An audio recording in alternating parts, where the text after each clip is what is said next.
नमस्कार students, Naruka classes की online class में आपका स्वागत है।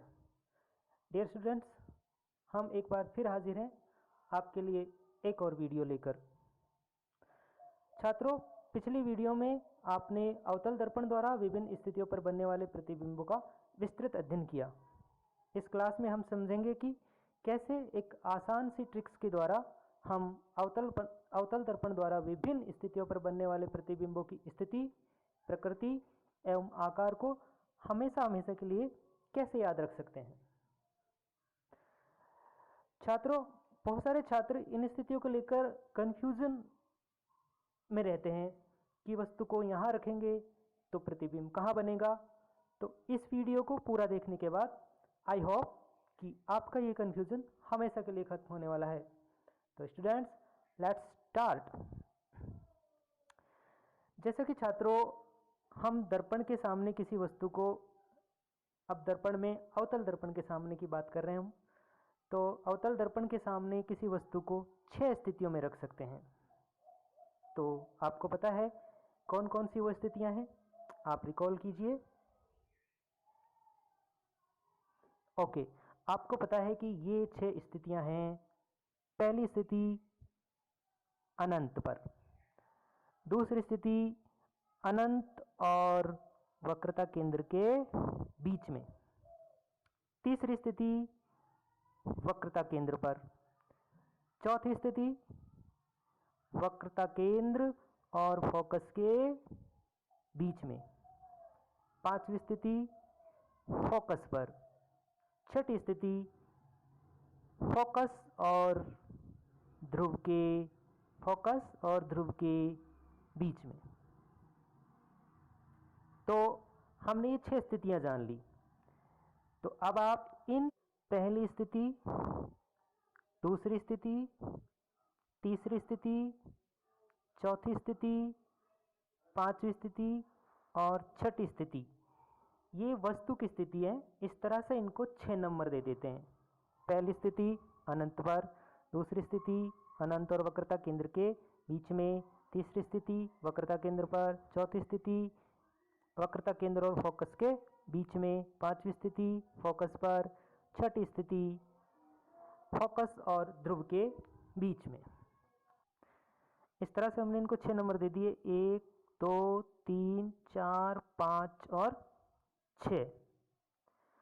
अब मुख्य अक्ष के नीचे हमें दर्शानी है प्रतिबिंब की स्थिति।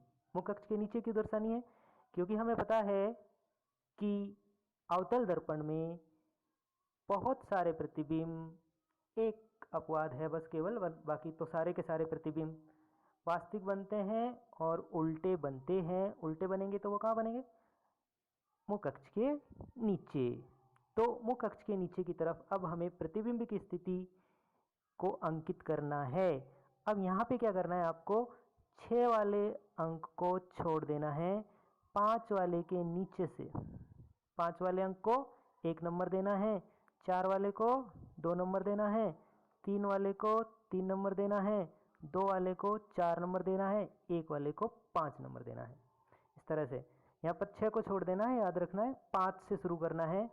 1 2 3 4 5, इतना काम यदि हमने कर लिया। अब छठा जो आपको नंबर लिखना है, 6 स्थितियों का जो छठवां नंबर लिखना है वो लिखना है दर्पण के पीछे। बात समझ में आ गई?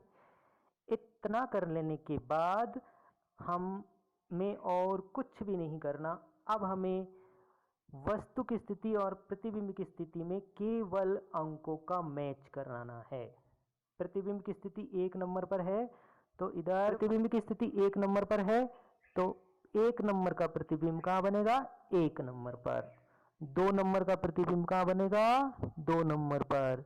3 नंबर का 3 नंबर पर, 4 नंबर का 4 नंबर पर, 5 नंबर का 5 नंबर पर, 6 नंबर का 6 नंबर पर बनेगा।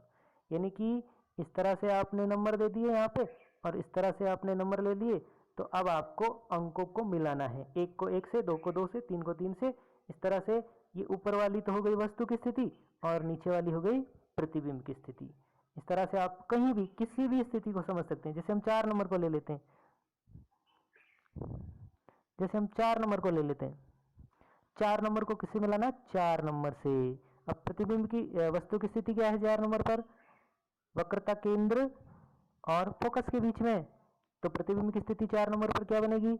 वक्रता केंद्र और अनंत के बीच में।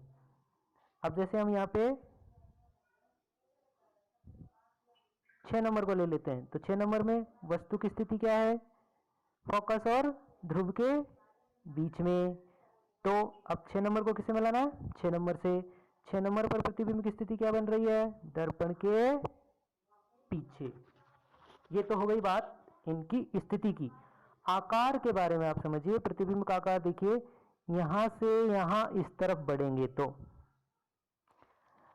वस्तु का आकार इधर से इधर, यहां पर देखिए, यहां प्रतिबिंब का आकार हम देखेंगे, इधर से इधर बढ़ेंगे तो प्रतिबिंब का आकार बड़ा होता चला जाता है। जैसे अब यहाँ पे एक चीज है, 3 3 समान स्थिति पर है तो यहाँ समान बनेगा, इधर है तो वस्तु से छोटा बनेगा, और 3 के इधर है तो वस्तु से बड़ा बनेगा। 3 पे कैसा बनेगा? देखो 3 और 3 समान है, यहाँ पे 3 ये बिल्कुल एक जैसी पोजीशन पर है, तो यहाँ वस्तु के समान ही प्रतिबिंब बनेगा। इसके दाईं तरफ, इसके दाईं तरफ वस्तु से छोटा बनेगा, वस्तु से छोटा बनेगा, और इसके बाईं तरफ वस्तु से बड़ा बनेगा। समझ में आ गया आकार? ये वाले जो दर्पण के आगे बन रहे हैं, ये सारे के सारे प्रतिबिंब, दर्पण के आगे वाले सारे के सारे प्रतिबिंब वास्तविक होंगे,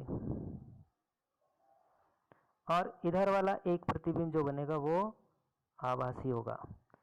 दोस्तों, इस तरह से हम अवतल दर्पण द्वारा बनने वाले विभिन्न स्थितियों पर जो प्रतिबिंब बनते हैं, उनकी स्थिति, प्रकृति और आकार का इस आसान सी ट्रिक्स के द्वारा हम हमेशा हमेशा के लिए इसे याद रख सकते हैं। उम्मीद है छात्रों आपको ये वीडियो पसंद आया होगा। नमस्कार, धन्यवाद।